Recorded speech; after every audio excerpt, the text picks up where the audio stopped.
Welcome back once again to another Chef Knives to Go quick look product review. I'm Steve Gamache, and this time the knife that we have is the Tojiro DP Serrated bread knife, 215 millimeter. This lineup has a core, hardcore cutting edge steel. It's a 3-layer construction, so the center is VG10 full stainless steel at heat treat around 60 Rockwell, and the construction again is 3 layers. So on either side of that harder core steel, you've got a softer stainless steel cladding. So it's an all stainless knife. That cladding wraps over the top of the spine.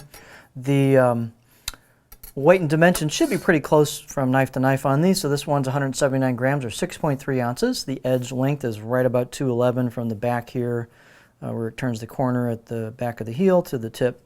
And overall length about 340-ish millimeters or 13.5 inches. Spine thickness, I got about 2 1/4, pretty much all the way down. It's actually just a slightly thinner right here coming out of the bolster, but then we get pretty much 2.3 all the way down. So this blade has a fair amount of stiffness to it, and then you can see kind of what the thickness looks like as we go down the line. The blade height is about 33-ish millimeters at the back. And the handle is a very I keep saying the word bulletproof, but it is, but a really nice durable product called black micarta. And this micarta is quite dimensionally stable, so over time it doesn't tend to shrink and expand like even a stabilized wood product like Pack-A-Wood. So these will stay smooth, and the rivets and tang tend to not pop out, or get proud over time. So these are great for a pro kitchen, especially if you get them wet and so on. Just a really good high durability handle.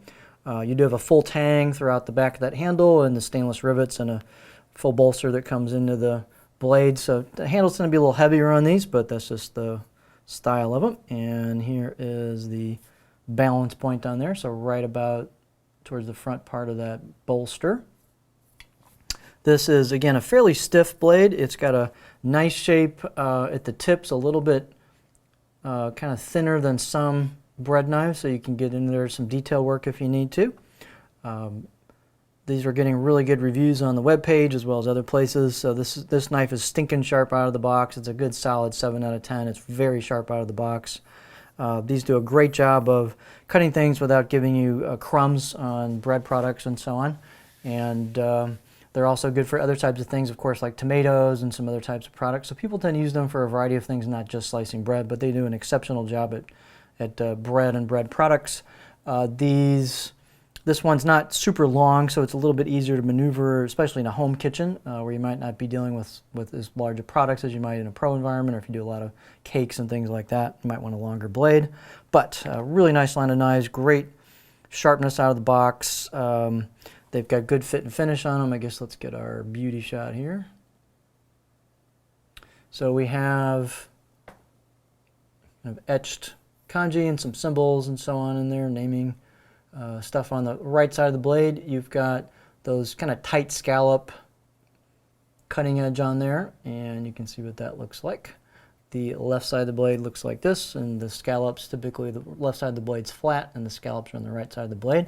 If you want to know what steering is, typically a bread knife would be a good example, since you've got that kind of one-sided kind of cutting edge on it. Through certain kinds of products, you'll feel that steering like a melon or something like that. And so that's, if you want to know what is steering, that will show you. The knife will tend to go one direction on you, want to curve into the product or away, depending on left or right-handedness, if you will. And these are no exception with this style of thing. But during, doing bread and stuff, not a big deal. You might have to work, you might get a little steering through denser bread, in this case you just got to kind of adjust to it. But very nice. I'm not going to do a cutting board demo here because you can see it's a fairly flat profile, and just really nice product. So great for home or pro environment. This is the Tojiro DP Serrated bread knife, the 215 millimeter version.